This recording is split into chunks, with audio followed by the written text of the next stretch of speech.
Donc bonjour à tous. Moi je vais vous faire un peu voyager, un peu dans le temps, dans un premier moment de mon intervention, pour peut-être, dans ma conclusion, revenir à l'objet aussi de notre rencontre aujourd'hui. Donc, vous le savez, je vous le rappelle juste que l'urbanisme s'est donc construit au début du siècle avec une identité en se positionnant entre science et art, fondé sur des valeurs universelles, puisqu'on était au début du XXe siècle, et on croyait au progrès, on avait l'ambition du progrès social, etc. Donc c'était des valeurs qu'on considérait comme étant universelles, puisque c'était celles du progrès et de la modernité. Mais l'urbanisme est issu d'un processus qui trouve en fait ses origines dans une interprétation rationnelle du monde, utopiste et humaniste. Donc dans un contexte, dans une vision très occidentale du monde, qui n'est bien évidemment, puisqu'il est né en Occident, puisqu'il est né à partir de l'évolution de toutes ces idées-là, et puisque, comme ça a été souligné, et comme je le dis souvent, la loi Cornudet est un aboutissement, quelque part, de tout ce qui a précédé, de tout le contexte qui a précédé. C'est aussi le début d'un urbanisme réglementaire, mais c'est surtout l'aboutissement lié à un contexte donné. Donc, la science des villes... La science des villes, comme je l'ai noté, et je vais un peu reprendre les propos que j'ai notés dans ma présentation, pensait, croyait, en tout cas avait la conviction de détenir l'outillage conceptuel et opérationnel pour guérir les villes, à l'ère industrielle, parce qu'elles étaient considérées malades et parce qu'il fallait absolument intervenir. Et paradoxalement, alors que c'est une discipline issue non seulement d'une pensée occidentale, mais vraiment, je dirais même de l'Europe, parce qu'elle a même été exportée en Amérique. C'est un autre urbanisme qui va se développer après en Amérique. Mais dès le départ, elle se conçoit elle se conçoit à l'exportation, en fait. Elle se conçoit comme une discipline qu'on peut exporter hors métropole, et elle va commencer à se réaliser d'ailleurs hors métropole dans différents territoires. D'ailleurs, pour preuve, Henri Prost va recommander une chaire d'urbanisme. Il va recommander qu'une chaire d'urbanisme soit créée à l'école coloniale, de façon à ce qu'on puisse, comme c'est marqué, conserver les arts locaux, appliquer des mesures d'hygiène qui, elles, se pensaient comme étant universelles, justement, et de l'habitation qui paraissent être comme quelque chose d'inéluctable pour l'époque. Alors, cette première génération, on va avancer peut-être, merci. Cette première génération d'urbanistes est formée dès le départ pour exercer à l'étranger. Et c'est dans un premier temps les différents territoires colonisés qui vont offrir un espace d'action à cette première génération, notamment aux premiers urbanistes qui fondent la SFU. Enfin, j'en ai cité quelques-uns, mais ce n'est pas exhaustif, bien évidemment. Et dans le même temps, ces premières expériences vont servir de dynamique dans un débat avec un effet retour, puisque c'est la première fois qu'on va mettre en œuvre ces idées-là.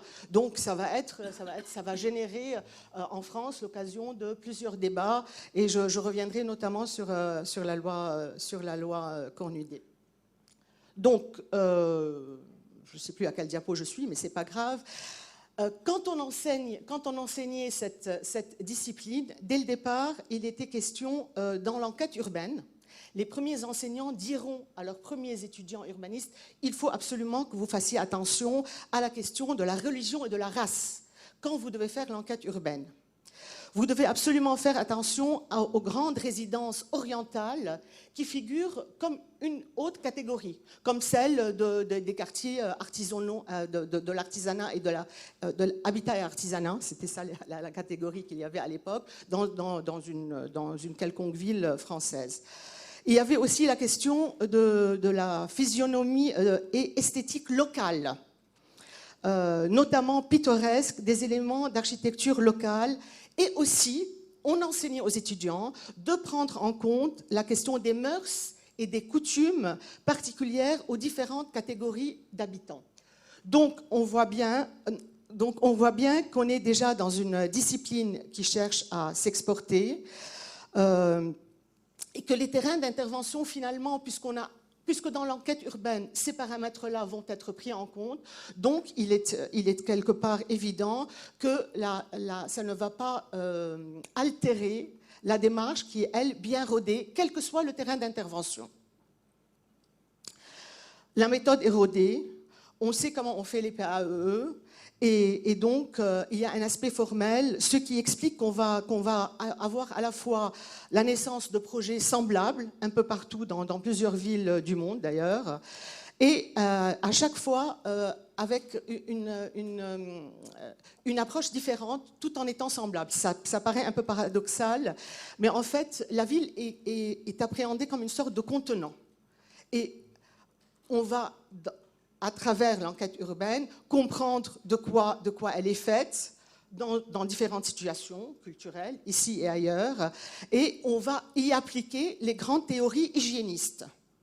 Donc, à partir de là, il semble évident que les choses peuvent se faire. Là, en l'occurrence, c'est le plan, justement, d'Angers, qui a été un des premiers professeurs qui a été évoqué tout à l'heure, dont le cours a été mentionné tout à l'heure. C'est le plan d'Angers pour Beyrouth. Mais si on n'a pas le temps, là, si on reprenait tous les plans qui ont été faits pour différentes villes, comme ceux que j'ai passés tout à l'heure sur Tunis, on retrouve pratiquement les mêmes configurations de plans, mais à chaque fois, comme l'élément local est pris en compte, à chaque fois, il va être traité en fonction de l'enquête, mais toujours avec cet hygiénisme qui est conçu comme valeur universelle. Il faut assainir les villes, les embellir aussi, mais les assainir d'abord. Voilà, alors là on va s'arrêter un petit moment, c'est le plan de Prost pour Casablanca, où je vais passer sur l'histoire, comment Prost se retrouve en 1914 en train de faire le plan de Casablanca, il est rappelé, etc. C'était Forestier qui était là.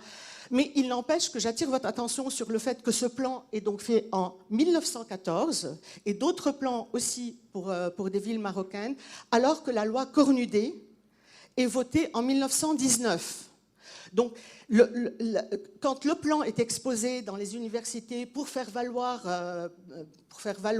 l'urbanisme colonial français, donc c'était un peu l'objet de l'exposition, l'effet retour, ça va être un débat aussi en France, en se disant, on arrive au Maroc à faire des PAEE, alors qu'en France, on n'a même pas une loi qui instaure l'obligation d'en faire.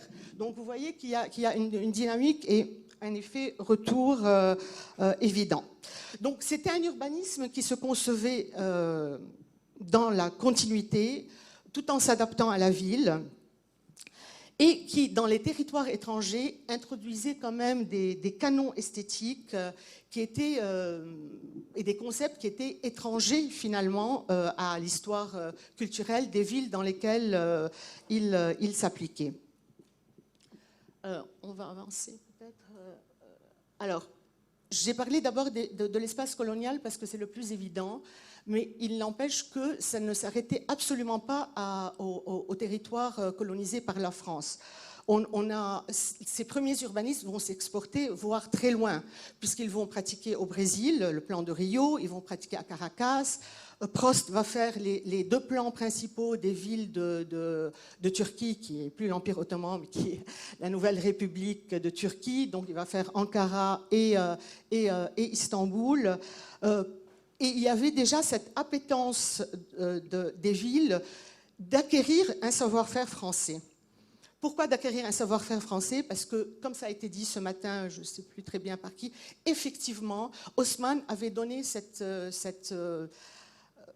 image d'une avant-garde avec les grands boulevards de cette ville moderne que plusieurs villes qui n'étaient pas colonisées mais qu'il voulait importer pour avoir cette identité justement et s'inscrire dans le XXe siècle naissant qui était celui quand même du progrès et de la modernité par rapport à d'autres villes aussi. Donc il répondait aux demandes, qu'elles viennent de territoires coloniaux ou pas. C'était plus simple, bien évidemment, de faire un plan pour Hanoï parce qu'on était dans un territoire sous administration française, mais il n'empêche qu'on a un certain nombre de PAE qui ont été faits un peu partout. Là, en l'occurrence, c'est Caracas. C'est Rotival à Caracas le boulevard existe toujours, qui va dessiner ce grand boulevard assez monumental et ça faisait partie des questions de l'embellissement. Donc, comme je le disais, tout cela ne modifie absolument pas la problématique d'intervention. Et dans le même temps, c'était des urbanistes qui ne vont absolument pas revendiquer une virginité du terrain. C'est-à-dire que la ville soit ancienne, historique, comme Hanoï, centenaire, millénaire, ou qu'on soit dans une ville qui est en train de se construire comme Casablanca, ou qui retrouve ou comme Beyrouth, qui n'avait pas beaucoup d'importance. On a une méthodologie d'approche, donc on arrive et on va mettre en œuvre cette méthodologie d'approche. Parce que la notion du local est très importante, parce qu'on a la conviction que notre savoir scientifique, notre savoir-faire et notre savoir sait prendre en compte cette notion du local. Donc nous pouvons intervenir un peu partout, contrairement aux urbanistes du mouvement moderne. Oui, mais on reviendra sur la notion du local telle qu'elle était perçue par ces urbanistes-là dans un autre temps. Donc, on a une grille d'analyse, on a des outils, on les met en œuvre. On va peut-être aussi avancer un peu. Et toujours la grille de pensée, encore faut-il le rappeler, toujours la grille de pensée est celle d'une pensée hygiéniste qui va se mettre en œuvre ça et là. Donc, topographie des lieux, on a la même échelle de plan et ça aussi, on a les mêmes nomenclatures de dossiers. C'est très intéressant quand on travaille sur les archives, parce qu'on ouvre les archives de cette période de n'importe quelle ville, on a la même nomenclature de dossiers, même échelle de plan d'études, enquête avec la même grille d'analyse et des aménagements qu'on retrouve aussi les mêmes. Et c'est un peu contradictoire quand je dis qu'on est dans un urbanisme de la continuité qui prend en compte des données locales, et je vous dis qu'on a la même nomenclature, et c'est là que ça devient intéressant. C'est ce paradoxe qui devient intéressant, c'est comment on envisage, en pensant avoir le savoir, comment on convoque le local, et qu'est-ce qu'on en fait quand, d'abord, on voudrait mettre en œuvre des idées hygiénistes sur la ville. On avance peut-être un peu. Donc, les principes d'aménagement, c'est ce que je vous disais. Là, on a une diapo de retard, mais c'est exactement ce que je vous disais. Donc, on va peut-être avancer. Mais il y a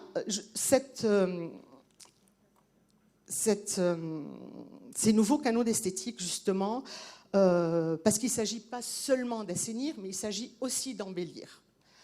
Alors, quand on relit les archives de l'époque, on définit l'embellissement. Ce n'est pas quelque chose de flou, ce n'est pas quelque chose de vague. René d'Angers explique très bien à ses étudiants comment ils peuvent embellir la ville. Et c'est peut-être là que maintenant, un siècle après, les choses peuvent nous intéresser, nous. On embellit la ville par son site naturel.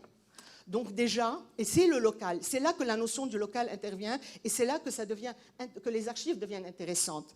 On embellit la ville par la beauté naturelle, parce que l'homme a créé le chaos et a altéré cette beauté naturelle. Après, on peut discuter de leur concept, ça c'est autre chose. Néanmoins, fondamentalement, l'idée est là. Parce qu'en fait, la végétation, les couleurs, les saisons, dans leurs différentes combinaisons, René d'Angers expliquait encore une fois à ses étudiants, composent les éléments de la beauté. Donc là, on est vraiment. Donc ces éléments-là ne peuvent être que considérés localement, puisqu'ils varient d'une situation à l'autre, puisque les sites naturels ne sont pas les mêmes. Et très souvent, dans l'enseignement, alors si je vais aller dans le détail, il fallait que les étudiants puissent considérer les points les plus pittoresques de la ville, justement, qui mettraient en valeur les sites propres de la ville, bien évidemment, l'eau, la végétation, la topographie, tout cela était très très fortement pris en compte, en tout cas enseigné à cette époque-là. Par contre, quand on arrive, alors là vous avez des exemples justement de détails d'aménagement. Par contre, là où il n'y avait pas de débat à avoir, qu'on soit dans n'importe quelle ville, c'était les équipements de la modernité. Alors, on retrouve les mêmes équipements dans toutes les villes. On est au début du XXe siècle, les équipements sportifs, les parcs, enfin, tout ce qui aussi permettait les squares, font partie des recommandations qu'on va retrouver dans l'ensemble des plans, qu'on soit à l'étranger ou en France. Donc, si on va peut-être avancer, merci. Non, c'est la conclusion. J'y suis pas encore. Pardon. On va rester un petit moment sur cet aspect-là des choses. Alors, quand on parle d'exportation, on ne peut pas parler d'exportation sans savoir qu'est-ce qui, d'une part, qu'est-ce qu'on exporte, quels sont les concepts qu'on exporte, et quand on pratique dans son propre pays, comment on fait. Donc, je me suis amusée à comparer 3 PAEE faits par René Danger, parce que j'ai beaucoup travaillé sur René Danger et sur Prost, donc c'est pour ça que c'est les uns, mais je peux en prendre d'autres, parce qu'on va retomber souvent sur la même grille de lecture. Alors, pour aller vite, ce qui est permanent dans tous les PAEE, ça va être déjà un zoning souple qui part des réalités du local, de la situation locale. Si on voit que les entreprises s'installent à l'est de Casablanca, on va bien évidemment dire que l'est de Casablanca, c'est plutôt l'ouest de Casablanca, là c'est moi qui me trompe, l'ouest de Casablanca dans les années 30, dans les années 1914, dans les années 1914, vont être à l'ouest de Casablanca. Donc ça, c'est quelque chose, ce zoning souple, on va le retrouver un peu partout, qui s'appuie encore une fois sur une tendance qu'on a relevée sur le terrain. On va distinguer les habitations. Notamment, on est au début du siècle et les questions d'assainissement et d'hygiénisme recommandent, on a déjà les premières lois sur l'habitation au bon marché, etc., puis la deuxième grande loi qui va arriver en 1928, recommande bien évidemment qu'on crée des quartiers d'habitation ouvriers. Alors là, il faut améliorer la condition de la classe défavorable, et ça, on va le trouver partout. Aussi bien à Rio, à Casa, à Beyrouth, à Alep, à Troyes, enfin dans tous les plans d'aménagement, c'est une des constances. Ce qui était le modèle de ces quartiers-là, c'était quand même les cités-jardins qui nous venaient, c'est un modèle qui a été quand même importé en France et considéré en France comme un modèle de progrès par rapport, enfin, non pas par rapport, mais au regard de la classe ouvrière, d'une amélioration des conditions de vie. Les questions de circulation, alors on va retrouver toujours la question des circulations régionales, intérieures, périphériques, etc. Tout cela et les équipements, comme je vous l'ai dit tout à l'heure, tout cela, c'est des éléments qu'on retrouve dans tous les PAEE réalisés ou non réalisés. En tout cas, c'est toutes les grandes idées théoriques que la loi Cornudet va venir quelque part instituer, in fine. Par contre, où se joue la différence? La différence se joue dans ce qui est pittoresque. Parce que quand ces urbanistes-là interviennent sur des villes françaises, il faut absolument les assainir. Il faut absolument les mettre dans la marche du siècle, ne plus accepter des îlots insalubres, etc.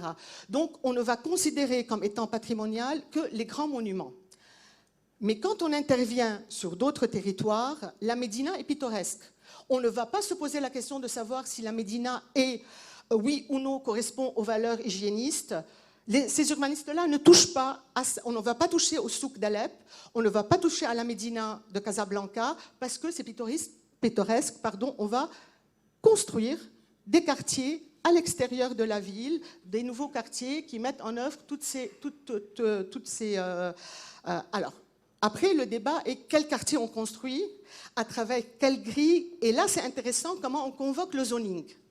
Parce que là, il ne s'agit plus seulement d'un zoning qui va séparer les industries de l'habitat, mais aussi d'un zoning qui va séparer bien évidemment à la fois la population européenne et la population bien pensante du pays, qu'elle soit marocaine ou pas, dans des zones de quartiers bourgeois, parce que c'était comme ça qu'on voyait la ville, et on va aussi faire un zoning pour des quartiers ouvriers dits indigènes à l'époque, pour reprendre la terminologie qui était... Donc le zoning dans ce contexte-là est convoqué de façon différente.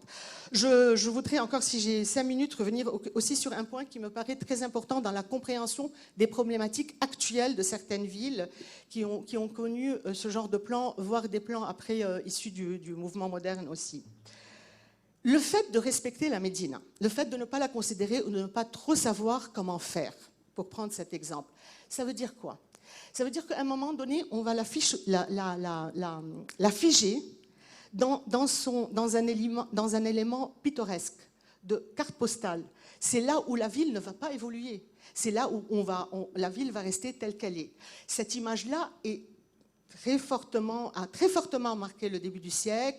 On sort d'une période romantique, il y a la peinture, il y a la carte postale qui arrive, il y a cette image des territoires lointains qui font rêver, il y a les expositions universelles, il y a un tas de paramètres qui fait qu'on est dans une vision exotique du monde étranger, et les urbanistes sont dans cette ambiance-là. Donc, ils ne vont pas toucher à la Médina. Le résultat de cela, c'est quoi? C'est que, in fine, c'est cette première génération d'urbanistes et c'est cette première façon d'aborder la ville en figeant les quartiers dits traditionnels qui génère une idée qui va habiter tout le XXe siècle, qui est l'opposition quelque part entre la ville moderne qui arrive de l'Occident et la ville dite traditionnelle qui, elle, n'est pas censée pouvoir bouger, pouvoir se modifier, bouger, etc. etc. Donc c'est là aussi qu'il y a quelque chose qui est quand même assez important parce que c'est quelque part la source de l'antinomie. Et ça, on le retrouve encore maintenant avec les étudiants quand ils travaillent sur des villes dites traditionnelles, ou quand ils convoquent des concepts de modernité venus de l'étranger. Comme s'il n'y avait pas eu cette phase-là, comme si les villes n'allaient pas elles-mêmes aussi se transformer. Alors, comme nous venons de le dire, nous savons très bien que des villes comme Le Caire ont fait venir des urbanistes pour faire de grandes percées, alors qu'il n'y avait pas un rapport de force qui se créait, mais peut-être un rapport de force intellectuel. Peut-être là que ça se jouait à un autre niveau, pas au niveau d'une occupation directe, mais ça aussi, c'est un débat qu'on pourrait avoir ailleurs. Aujourd'hui, on n'en aura pas le temps. Donc, finalement, les PAE appuient, instituent, à leur tour, pour mettre un mot un peu plus fort, l'idée de ville traditionnelle. Alors, 2 mots de conclusion, peut-être 3 si j'en ai le temps. Un premier mot, c'est de dire que peu importe que le plan ait été réalisé ou pas, ça n'a aucune importance parce que chaque plan qui est fait est un legs, matériel et immatériel à la fois. Parce que quand on refait un plan de ville, on reprend toujours le plan qui a été fait précédemment, et on essaye de voir ce qui a été fait et on se positionne par rapport à ça, même quand on a de nouvelles idées. Etc. Donc, il y a un leg, même si le plan n'est pas réalisé. Et il y a un leg immatériel. Quand on parle d'exportation de l'urbanisme, le leg immatériel est encore plus important que le leg matériel parce que c'est les canaux d'esthétique qui vont être gardés sur place, même quand le plan n'est pas réalisé. Il faut aménager la ville, il faut ordonner la ville, il faut une ville propre, etc. Même si le plan n'est pas réalisé, c'est ce qui va rester. Parce que souvent, de ce qui est réalisé de ces plans-là, c'est la grande avenue, le boulevard circulaire, à la limite 1 ou 2 quartiers de construction, et encore, ça dépend des villes. Mais après cette période-là, on est dans d'autres canaux, on est dans une autre perception du devenir de la ville, en tout cas d'un point de vue théorique. Et enfin, j'espère que je suis dans les temps, un dernier petit mot de conclusion. Un dernier petit mot de conclusion où je vais me plier à l'exercice extrêmement difficile de mettre en miroir un siècle de pratique. Qu'est-ce que faisaient ces urbanistes, in fine? Si je vais résumer en quelques mots. 1, ils traversaient les villes à pied. C'était des piétons. Donc, ils percevaient la ville à l'échelle piétonne, ce qui peut nous intéresser aujourd'hui, par exemple. 2, ils partaient du site. Ils partaient tous du site, ce qui n'est pas inintéressant pour nous aujourd'hui, n'est-ce pas? Nous le savons d'ailleurs. 3, ils acceptaient l'héritage urbain tel qu'il était. Ils allaient embellir la ville, ils allaient l'assainir, certes, ils allaient l'aménager par des petites voies des aménagements, mais la posture était celle de l'acceptation de la ville, telle qu'elle est, ici ou ailleurs. Et en même temps, ils avaient l'ambition, même s'ils y arrivaient ou pas, de construire un urbanisme du progrès dans la continuité. Parce que les PAEE, ils prenaient en compte le passé.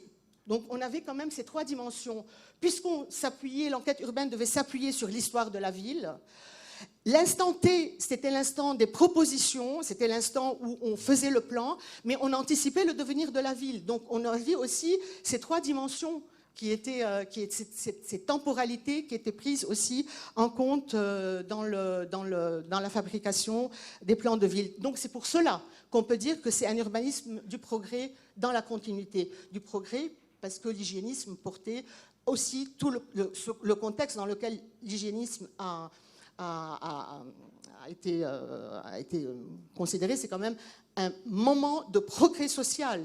C'est quand même un moment où on s'engageait pour améliorer notamment la condition de vie des ouvriers, etc. etc. Donc très souvent, ils étaient très convaincus de leur posture, y compris à l'étranger. Alors aujourd'hui, que nous reste-t-il ? La question, de toute façon, du global et du local reste posée. Et le local, c'est pas forcément aller, je sais pas, au Grand Linde. Le local, c'est ici, à côté, la rue. Quand je suis archi, urbain, le local, c'est là, c'est tout de suite. C'est mon site, c'est mon territoire. C'est pas forcément. Alors, et le global, j'ai mis le global pour être, mais j'aurais pu mettre la théorie, le savoir. Qu'est-ce qui se conjugue? Aujourd'hui, c'est ça notre vraie question. Quel est notre savoir par rapport à la réalité? Est-ce qu'on applique toujours des théories, comme ça a été le cas dans le XXe siècle, avec les échecs que nous avons connus? Donc, je vous laisse, j'ouvre le débat, en quelque sorte. Et je voudrais juste dire que la géographie, bien évidemment, la géographie de la circulation des modèles actuellement est très complexe, parce qu'on n'est plus dans des modèles nord-sud, parce qu'on est dans des suds, même quand il y a une exportation du nord vers, on est dans des suds, et elle est très complexe parce qu'il y a un transfert de modèles qui se fait des villes du sud entre elles, c'est-à-dire que le Maroc s'exporte au Vietnam, le Maroc s'exporte au Sénégal, etc. etc.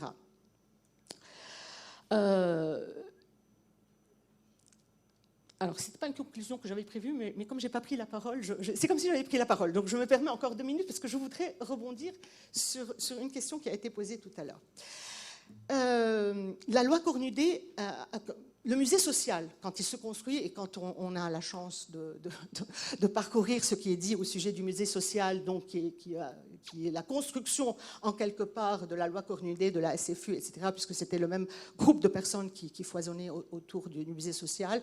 Quand on lit des choses au sujet du musée social, on nous dit que c'est quelque part la préparation de l'arrivée de l'État-providence qui va se construire en France après la Deuxième Guerre mondiale. Que quelque part, on est dans ce contexte-là avec le musée social. Alors c'est très intéressant, et c'est dans ce contexte-là que Cornudet soit centriste ou soit plus progressiste, etc., il n'empêche que c'est dans ce contexte-là avec une démarche militante qu'on adopte la loi Cornudet. 10 ans de débat pour adopter la loi Cornudet et pour pouvoir construire quelque chose qui s'appuie sur un État providentiel.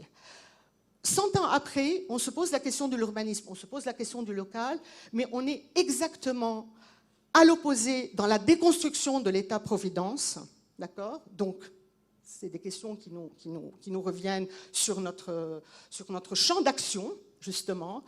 Et dans le même temps, on est dans une période où on porte très fortement la question de l'écologie et on la pense universelle, on la pense mondiale. Et on l'exporte et on veut la mettre en œuvre dans cette même démarche que les premiers urbanistes ont pensé l'hygiénisme. Donc, puisque je me suis pliée à l'effort, s'il y a un débat à avoir dans la similitude ou dans une mise en miroir des deux périodes, il me semble bien que c'est celle-ci. Je vous laisse en débattre. Merci.